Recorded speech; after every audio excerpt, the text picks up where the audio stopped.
Naghahanap ka ba ng budget-friendly hotel dito sa Davao? If yes, tama ka na napuntahan. Panoorin mo tong video ko hanggang dulo dahil mag-share ako ng honest review ko sa Half in Davao Hotel.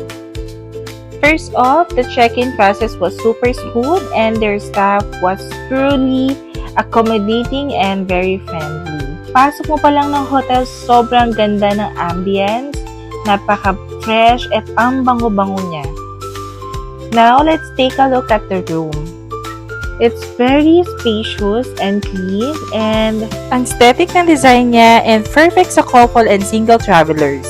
By the way, standard room nga lang pala to and kita nyo naman, meron na kayong mga amenities like yung flat screen TV, may free towels, may free hanger.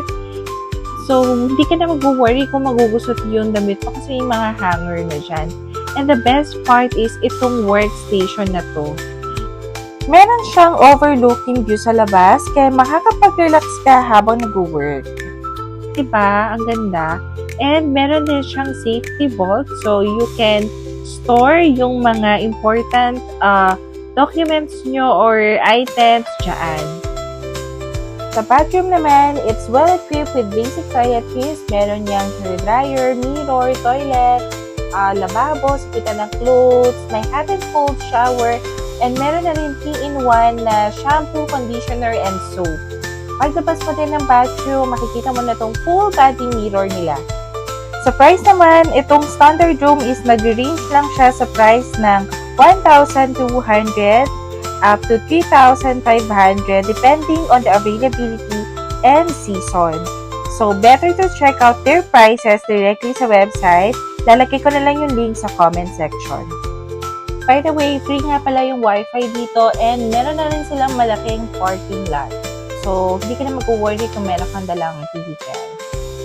Meron din pala silang ino-offer na breakfast, pero limited lang yung choices nun.